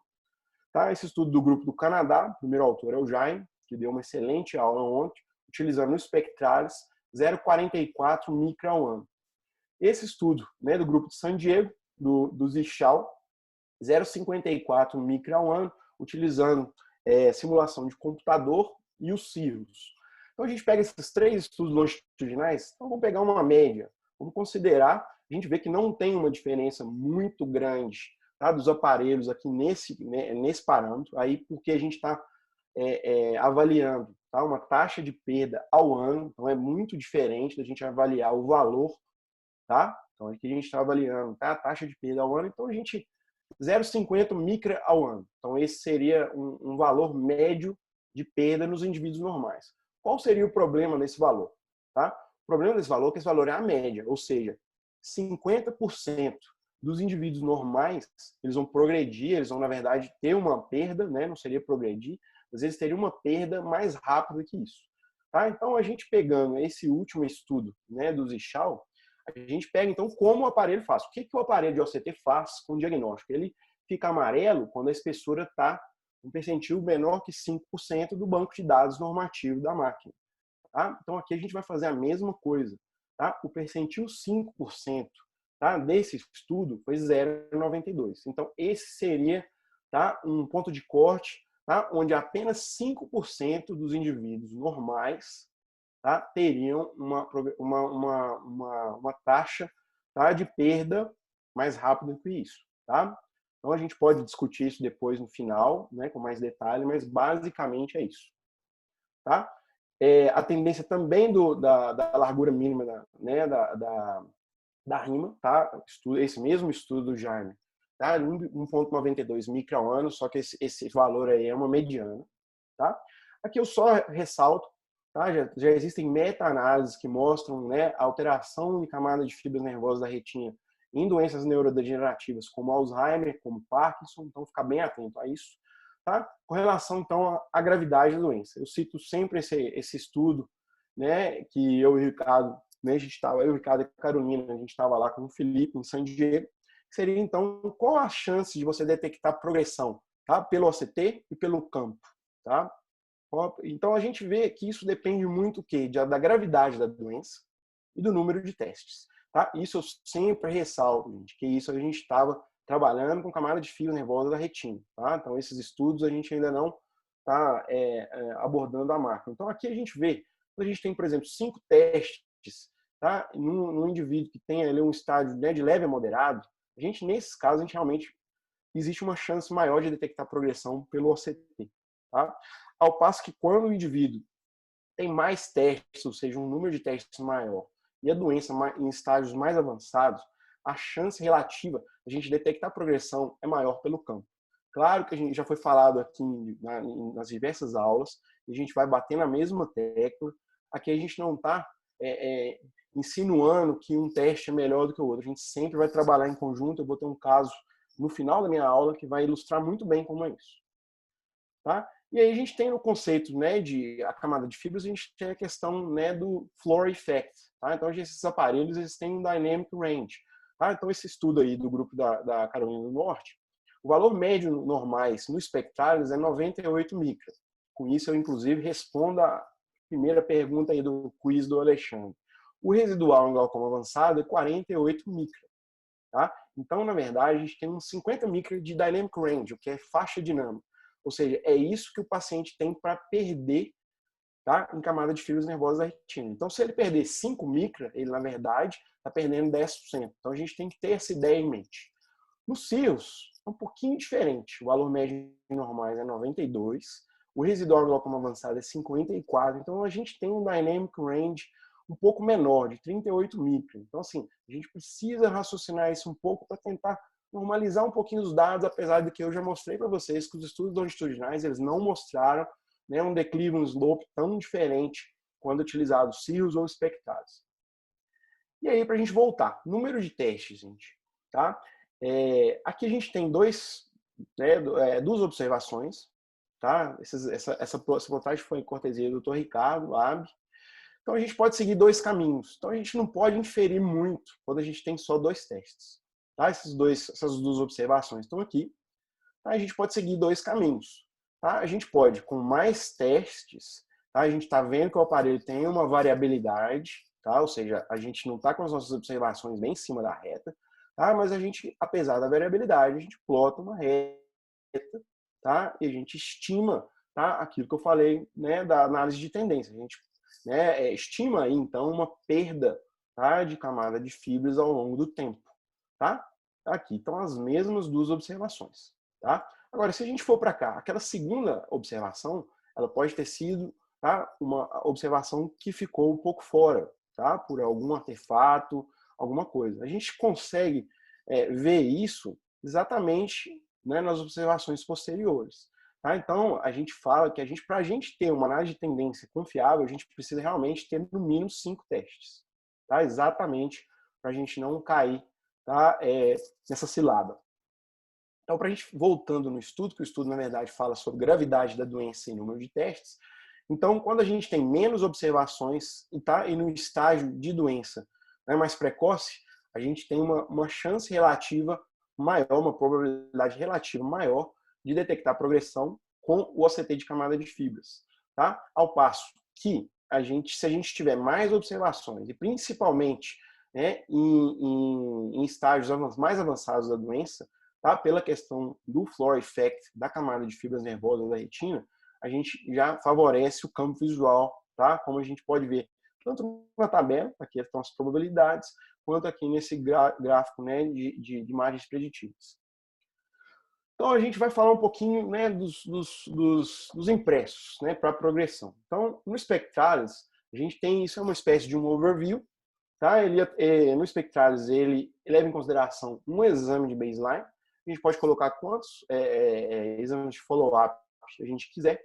E aí a gente vê, é bem interessante porque ele mostra aqui no gráfico teasing exatamente o perfil de mudanças. Então, vocês estão vendo aqui embaixo, tá? E houve uma perda, né, em todas essas regiões aqui que estão em vermelho. Então, essa é a representação gráfica da diferença, né, desse follow-up em consideração a esse baseline. Tá? Tem esse impresso de trend, que acho que o Nick até apresentou ele na primeira aula. Eu acho que ele é um pouco confuso, porque ele apresenta dados normalizados, ele mistura no mesmo gráfico setor, né, com global. Tá? Aqui ele plota as diferenças, né, no global dos diversos setores. Tá? Eu não uso mais, tá? O que eu uso realmente é exatamente a análise de tendência pura. Aqui o aparelho está calculando o slope, o declive e o valor de P, ou seja, ele está fazendo, tá, uma regressão linear simples. Tá? Então, nesse caso, por exemplo, de 2,8 micra ao ano. Então, aqui a gente já está trazendo para vocês o que o aparelho já nos dá, tá, de análise de tendência, onde a gente já abordou, né, nos estudos aí. Então, vocês já estão acostumados com esses estudos. Aqui eu trago de novo o estudo do Jaime.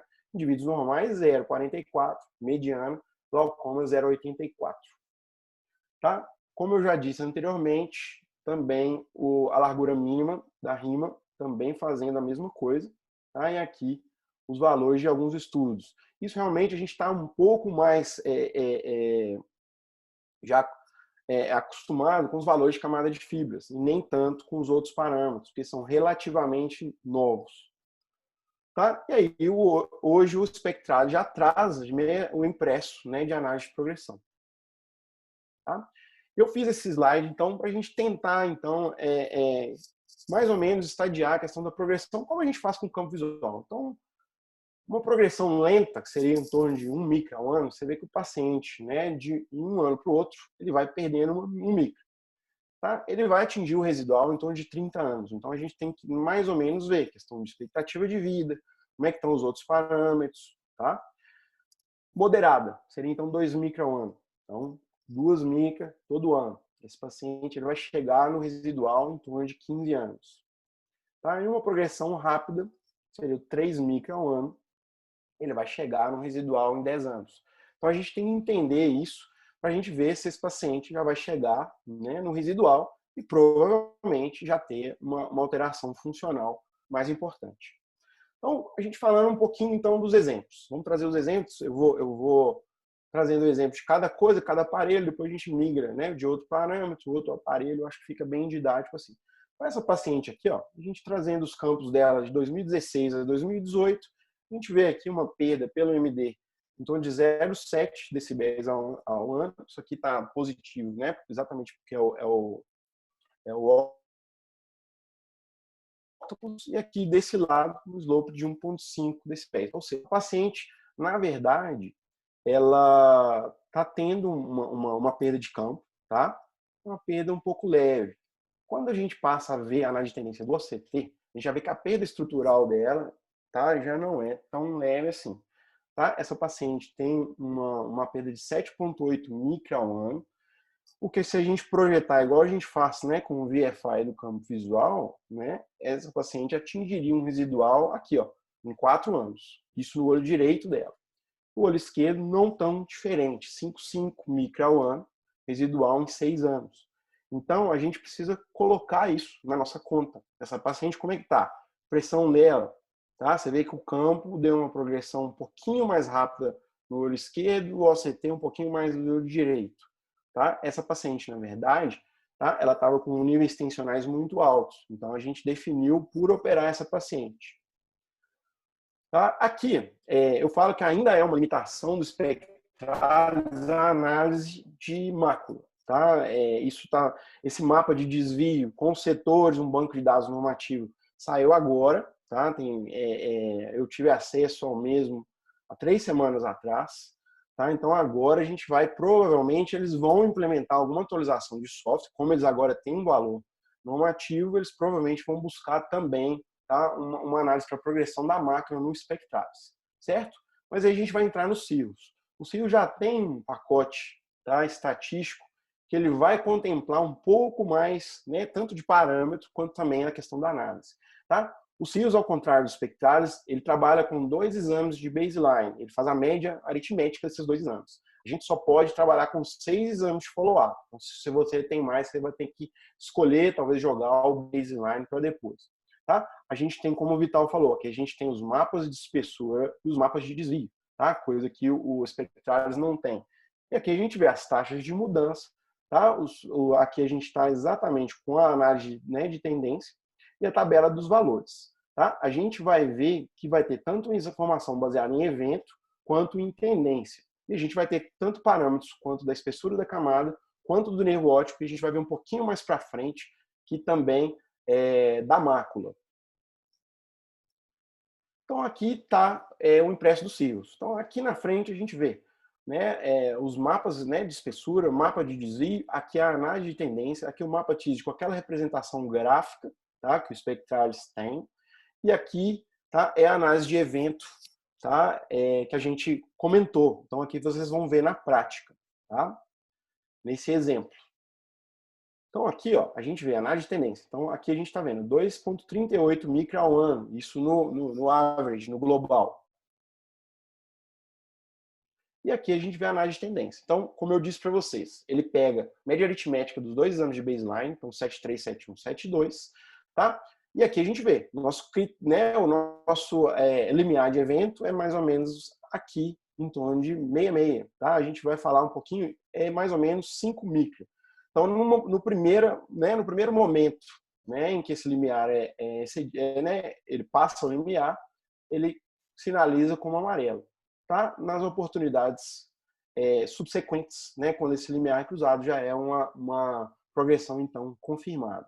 Tá? É interessante que quando a gente vê aqui, tá, nesse mapa de significância, além dele fazer isso, tá, com parâmetro global, tá, e com quadrantes, ele faz também uma análise de pixel a pixel. Então a gente vê cada pixelzinho da imagem do cubo, ele vai fazer essa análise. Então a gente está vendo aqui, né, que esse defeito em cunha aqui, você vê que ele está piorando, tá? Que ele estava, né, aumentando um pouco. Então isso é muito interessante, é um ponto muito forte dos cílios. Aqui a gente traz, ó, já um caso em que a camada de fibras realmente ela não nos adianta muito. O nosso slope, nosso declive está em torno de 0,27. A gente vê aqui que não muda muita coisa. Isso exatamente pelo floor effect da camada de fibras. Então ele não sinaliza nada. Então aqui, nesse estágio, realmente a camada de fibras já não vai ser tão útil para a gente. E aí que entra a mácula, tá? Os grupos de estudo começaram vendo exatamente a reprodutibilidade, né, dos exames, a questão da medida, né, desses exames, tá, com a camada de células ganglionares e a plexiforme interna, tá, que forma o complexo de células ganglionares. Tá? O grupo lá de San Diego também estudou isso em glaucomas avançados, eles fizeram um algoritmo próprio e eles realmente mostraram que o dano estrutural pode sim ser detectado em olhos com glaucoma avançado através da mácula. Tá? E aí, o que o pessoal das AIS fez com os cílios? Eles fizeram exatamente a mesma coisa, tá? Com a camada de fibras nervosas, eles fizeram com a camada, né, com o complexo de células ganglionares. Exatamente a gente fazer essa análise, tá, de tendência e também a análise de evento. Tá? Então, o cílios já traz essa análise de progressão da mácula. E aí a gente continua. Tá? Fábio Lavinsky, né, junto com o grupo do Schumann, ele também mostrou em estudo longitudinal belíssimo, que a gente traz esse exemplo desse estudo, né, onde a gente vê, tá, progressão pelo campo, não vê progressão pela camada de fibras e vê a progressão pelos parâmetros da camada de células, do complexo de células ganglionares da mácula. Tá? Mas a gente vê também, tá, que não é só em casos avançados, né, que os parâmetros de mácula vão ser úteis. A gente tem, então, vários parâmetros de OCT que podem ser combinados e utilizados. Então, a gente não tem aquela história de, eu vou usar a largura mínima da rima, eu vou usar camada de fibras, eu vou usar camada ou complexo de células ganglionares. A gente vai usar todos os parâmetros, tá, de OCT, como o Vital falou, e todos os parâmetros de campo visual. Então, a gente vai lançar a mão em alguns momentos, né, do 24/2, do 10/2, e a gente vai juntar isso tudo e fazer o nosso raciocínio clínico, certo? Aqui, vários estudos longitudinais já foram feitos, né, para a gente ver a questão daqueles valores, né, de complexo de células ganglionares da mácula. Então, a gente vê aqui indivíduos normais, indivíduos com glaucoma. Aqui a gente vê que aqueles nossos números estão batendo com esses estudos que olharam mácula, e a gente vê o valor de mácula aqui correspondente. Tá? Outros 2 estudos, indivíduos com glaucoma que não progrediram pelo campo e que progrediram pelo campo. Então, a gente vê valores diversos, né, de slope. Tá? Então, aqui é interessante a gente ver exatamente isso. aqui, por exemplo, nesse exemplo, tá? O complexo de células ganglionares da mácula detectou a progressão 1 ano e meio antes da camada de fibras nervosas da retina. Tá? Mas o inverso também ocorre. Então, esse exemplo, por exemplo, a camada de fibras detectou, tá, a progressão 3 anos antes, tá, do complexo de células ganglionares da mácula. Então, a gente pode ter o inverso. Tá? E aqui a gente vê, né, comparando com o campo. A gente vê aqui uma sinalização de progressão no complexo de células ganglionares da mácula 2 anos antes da detecção de progressão por análise de evento do Humphrey. Tá? O estudo recente, está na Ophthalmology, na verdade eu esqueci até de trocar aqui, 2019 online, mas agora só na edição de fevereiro agora de 2020. Tá? O grupo do Canadá de Halifax, tá? Mostrando que a perda relacionada à idade ela é 2 vezes mais efetivamente detectada, tá? Na camada de células ganglionares da mácula, em comparação com a rima neural e a camada de fibras peripapilar. Então, esse estudo indicando que a camada de células ganglionares da mácula pode, então, ser mais adequada para medir a progressão estrutural do glaucoma. Mas, de novo, é o que eu falei, foi mencionado pelo próprio Jaime ontem. A gente não precisa escolher um ou outro, tá? A gente pode estar trabalhando e combinando os nossos parâmetros. Vamos falar um pouquinho, tá, do Triton. O pessoal, às vezes, teve um aí que perguntou, a gente não fala do Triton. O Triton faz muito parecido, tá, com o Sirius, tá? Ele tem as imagens das fotos, tá? Isso é interessante, apesar da gente ter uma discussão que não cabe aqui, tá? Das margens anatômicas, das margens clínicas do disco. Ele faz a mesma coisa, análise de tendência, análise de evento, tá? Ele utiliza um baseline, a gente pode colocar 3 follow-ups na análise, seria o follow-up 1, 2 e o último, tá? E eles fazem a mesma coisa que o Sirius, na análise de tendência, tá? Em global, em quadrantes, tá? E também parâmetros da mácula. Então a gente vai trazer, eu trouxe, esses são exemplos da própria Topo que eu peguei, tá? Que realmente eu não trabalho com esse aparelho, mas a gente vê lá, ó, isso aqui seria o average, que seria o global. Então a gente está dentro, tá? 2,10 micra ao ano, tá? A gente tendo aqui, ó, 6 observações, olho esquerdo 1,99. Então realmente a gente está tendo progressão. Aqui só para vocês verem, aí a gente vai estratificando quadrantes, né? A gente vê que a perda mais, né, nos quadrantes temporal inferior, tá? Aqui nesse olho inferior. Mas a gente vê nitidamente, né, pelo mapa aqui de espessura que está havendo uma progressão. Tá? E aqui o impresso, desse caso anterior, só para vocês verem como sai isso no impresso, tá? Dos aparelhos da Topo em geral, tá? Tanto do 3D OCT 2000 quanto do Triton. Tá? Aqui, gente, é super interessante. Então a gente vê esse caso aqui, ó. A gente tem um average de 1,48 micra ao ano. Aqui nós temos 3, 6, 8 observações, mas lembrando que ele só utiliza essas 4 que estão aí em cima. E no olho esquerdo, 0,57. Então prestem bastante atenção. Aqui só para a gente ver, você vê que geralmente tá uma coisa que está reto. Então, só para a gente ver aqui, ó, esse paciente é tido como um red disease de progressão, vamos dizer assim. Então, quando a gente esmiuça um pouco, a gente vê que esse paciente tem um espaçamento um pouquinho maior entre os vasos aqui inferiores, tá? E, de qualquer forma, também a gente vê que o baseline dele está mais alto, tá? Então, assim, e aqui o gráfico teasing dele está mais ou menos igual. Então, assim, a gente tem que ter muito cuidado, porque mesmo com o que a gente ensina tudo aqui, a gente tem que ter um pouquinho de experiência, de vivência, e ver que a gente pode ter, na verdade, o Red Disease tem progressão. Até na questão da sinalização de progressão, a gente vê isso, tá? Eu cheguei a trocar uma ideia com o pessoal, talvez o que eu vi aqui é que esses scans de baseline têm alguma coisa aí que jogaram para cima.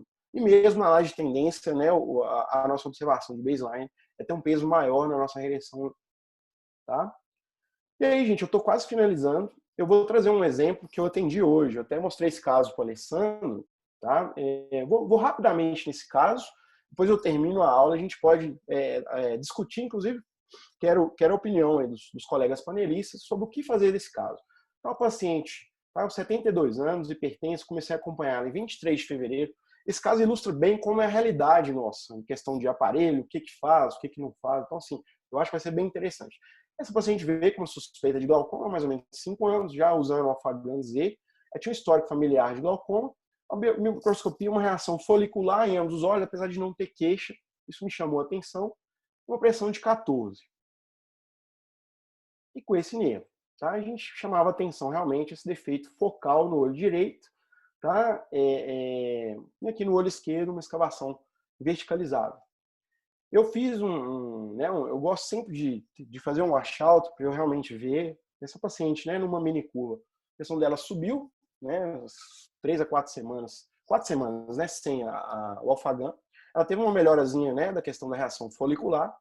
Eu cheguei a fazer a paquimetria dela nesse dia, paquimetria, né, ali média.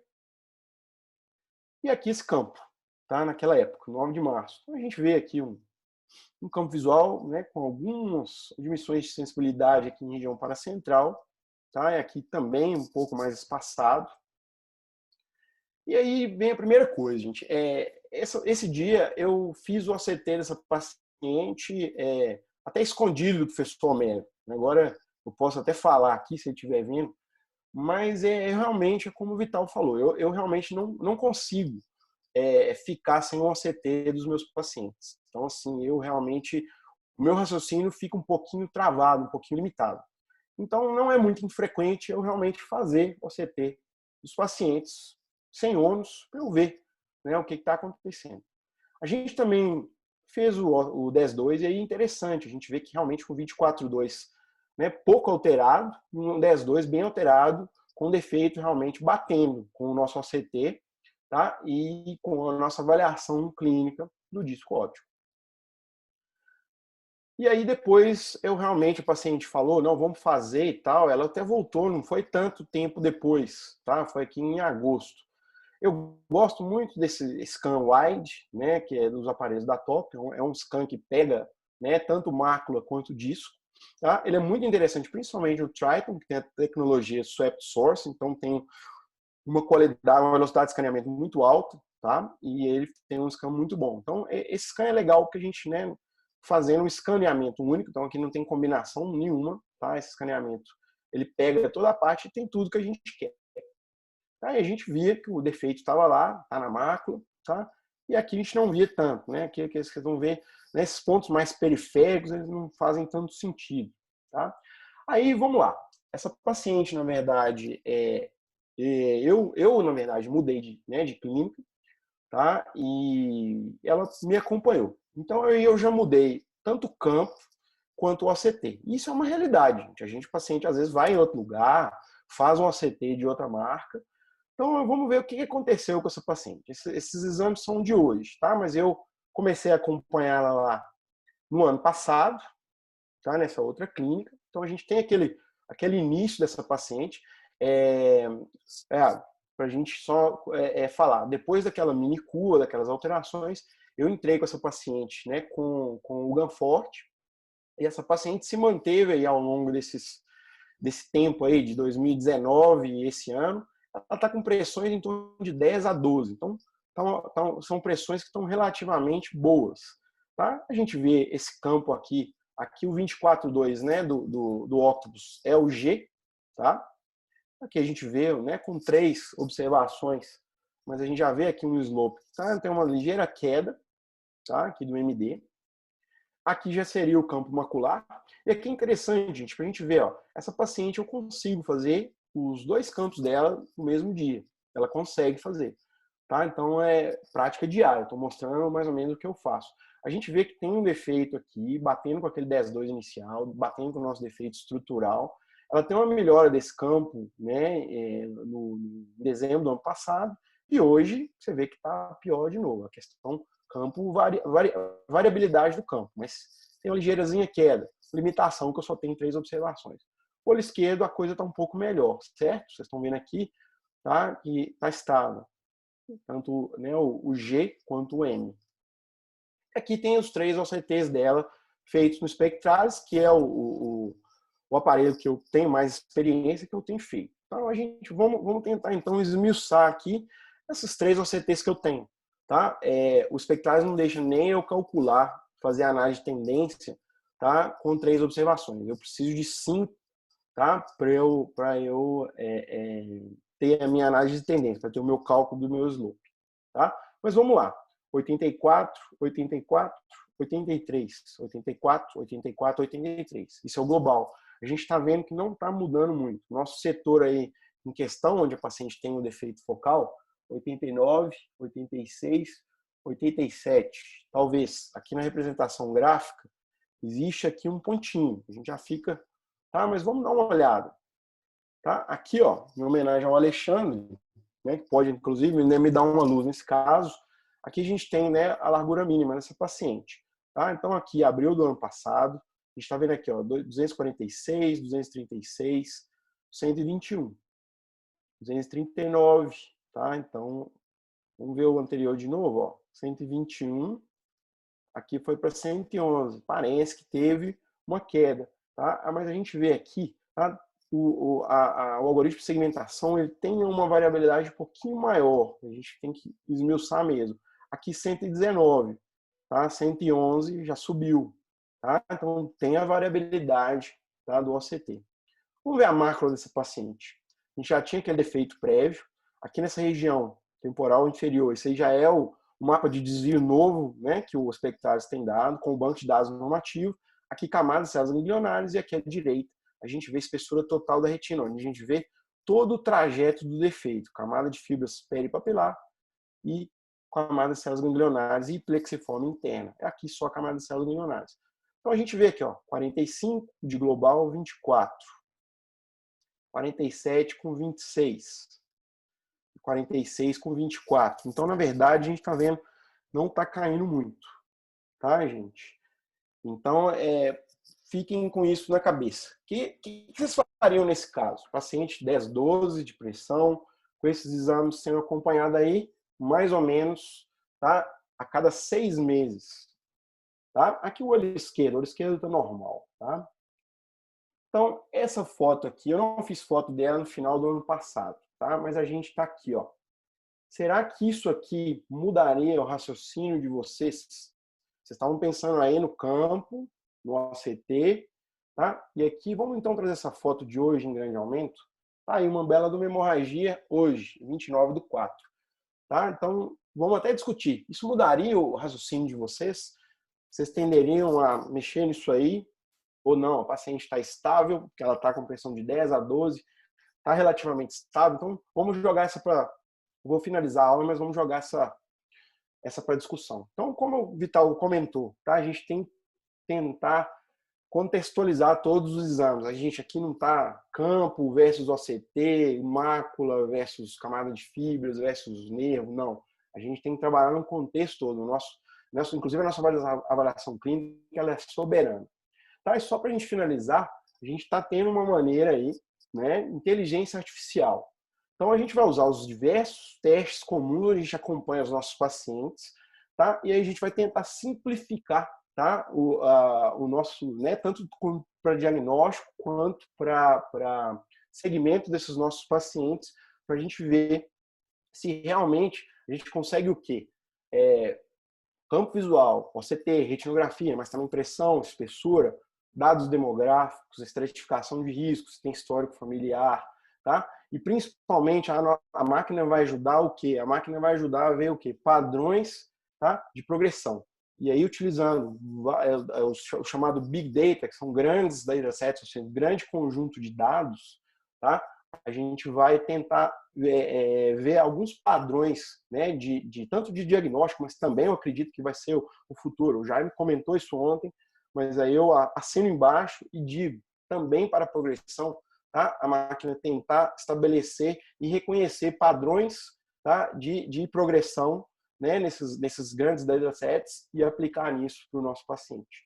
Então, para a gente finalizar, avaliação dos dados de OCT para a progressão. A gente tem, como bem falado com o Vital, a gente tem que pressupor que nossos scans foram feitos e tem uma qualidade boa.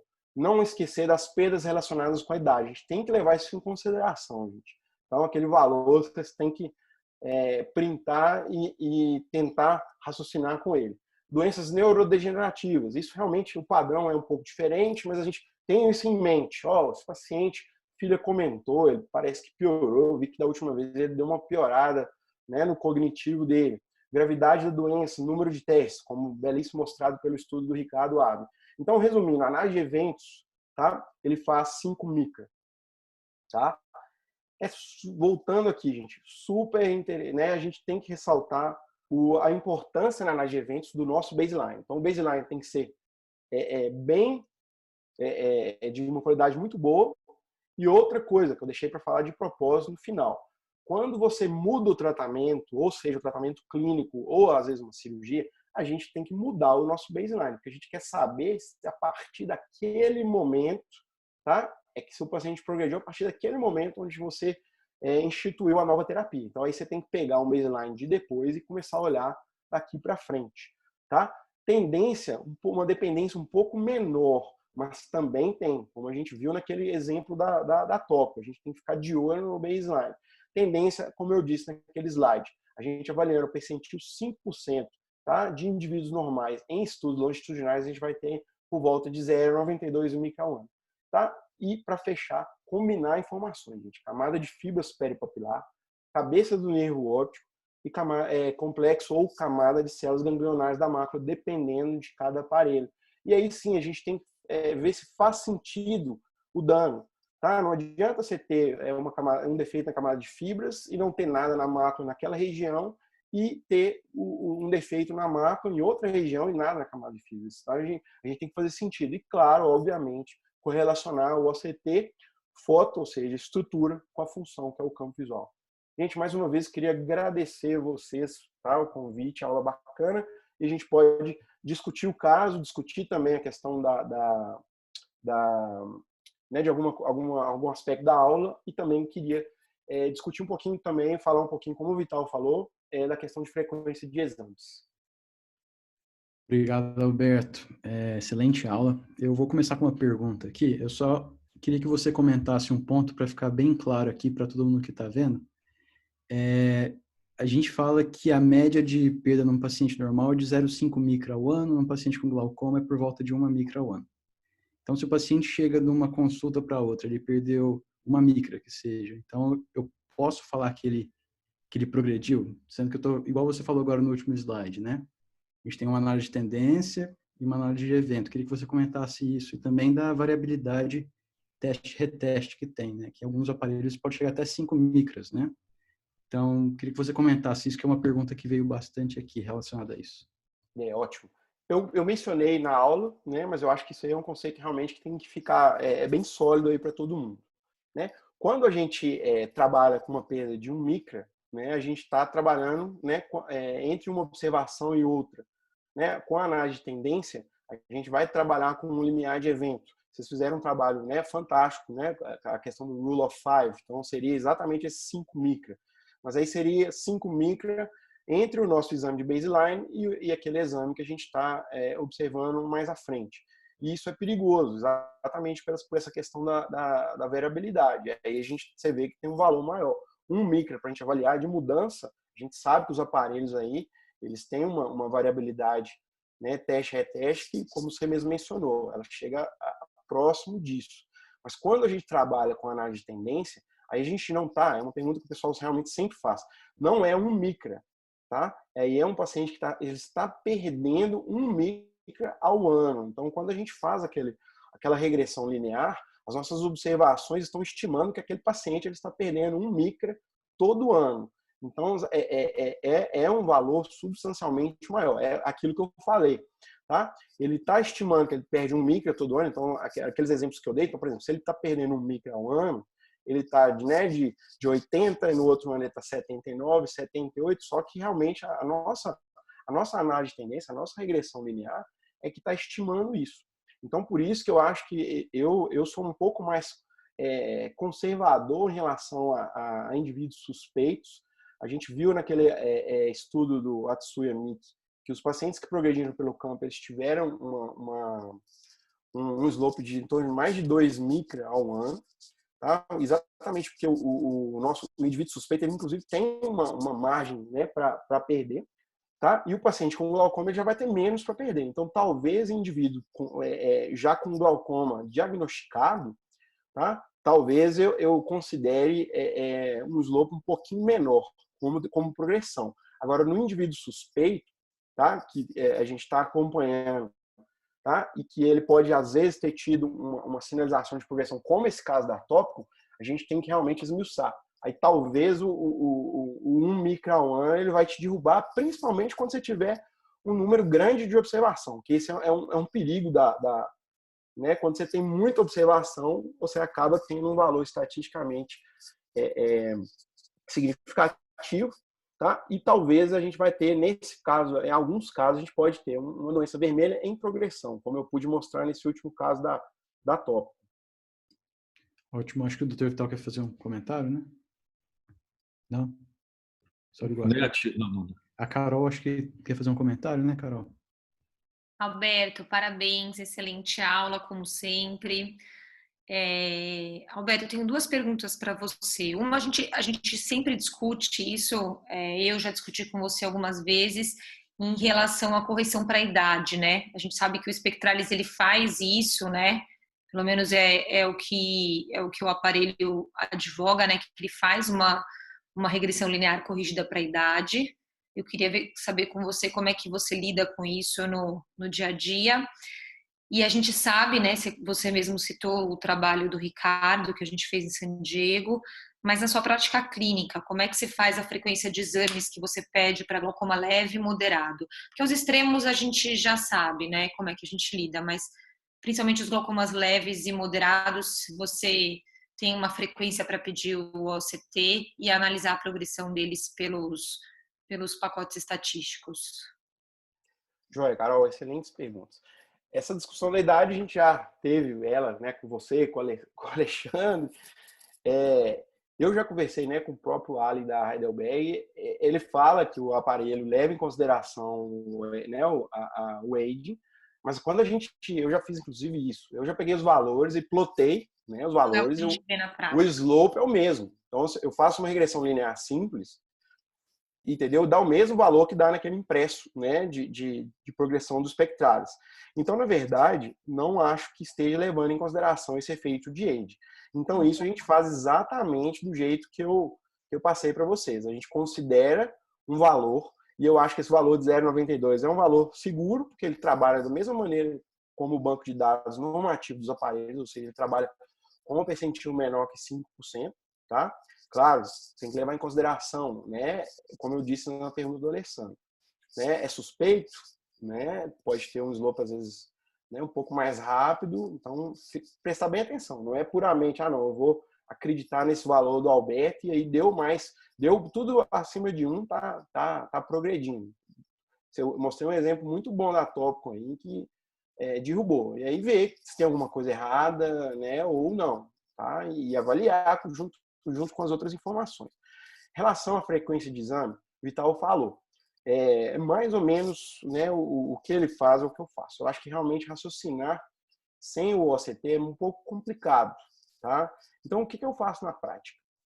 A gente sabe que o exame não tem cobertura, tá? Obrigatória, né, pela resolução, pela diretriz da ANS. Alguns convênios, eles cobrem, né? Aí a gente tem uma maior liberdade na questão da frequência. Tá? Outros não. E aí, gente, claro, eu tenho essa coisa, eu explico para os pacientes, e aí não vai ser a frequência, vamos dizer assim, vamos chamar de ideal, certo? Essa paciente, por exemplo, eu estou seguindo 6 meses, ela tem disponibilidade, não é problema para ela. Então, assim, eu estou fazendo nessa paciente um acompanhamento que eu considero o adequado, o ideal para ela, tá? Que tem um dano ali, né, paracentral, tá? Tem um dano focal e está apresentando, né? Eu estou, na verdade, fazendo exatamente o que o Vital falou. Esse paciente, eu tô já identificando uma coisa assim, mais precoce possível em termos de progressão. Ela já tem o dano, né? A gente viu lá atrás, tá? Que ela já tinha esse dano temporal inferior. Mas se eu pegar um dano aí, pelo que a gente viu desses exames, eu estou pegando ele realmente bem no início. Então, eu estou bem confortável. Né, falei para ela para voltar daqui uns 60 dias para a gente dar uma olhada, até mesmo, né, podia até ter falado com ela, hoje eu vou ter uma aula com os maiores especialistas do país que vão me falar o que a gente pode fazer nesse caso seu, mas a princípio, mesmo com a hemorragia, eu vamos dizer assim, paguei para ver, tá? Mas no grosso modo, Carol, eu acho que é isso mesmo, os indivíduos suspeitos, a gente pode fazer um OCT por ano ou até espaçar mais dependendo da suspeita, tá? Os pacientes com glaucoma, aí já vai depender muito realmente do estadiamento, tá? A gente, uns pacientes leves, como a gente quer priorizar uma detecção precoce, que às vezes o campo às vezes não vai detectar, a gente poderia, às vezes, fazer esse acompanhamento semestral também, tá? Mas eu acho que aí complica. Então, eu acho que é entre 6 meses e 1 ano esse acompanhamento desses pacientes, tá? Com glaucoma leve a moderado. E nos avançados, a gente já realmente está aprendendo um pouco, tá? A gente ainda esbarra um pouquinho na limitação, mesmo utilizando a mácula, tá? Então, assim, eu não sei nesses pacientes, eu não tenho claramente se a gente vai ter vantagem em acompanhar esse paciente semestral ou anual com ACT de mácula, nos casos de avançado. Então, eu tenho minhas dúvidas, tá? Como eu tenho, o Augusto até falou lá no CBO em Goiânia, a gente também não sabe, não existe um estudo que nos mostre que existe uma vantagem, como foi feito com, né, o estudo do Ball e o estudo do Felipe, né, utilizando a questão da frequência. Então, a gente não sabe se existe vantagem em acompanhar o paciente com ACT semestral ou anual, tá? Então, isso também a gente não pode também falar que existe essa vantagem de acompanhar semestral, não.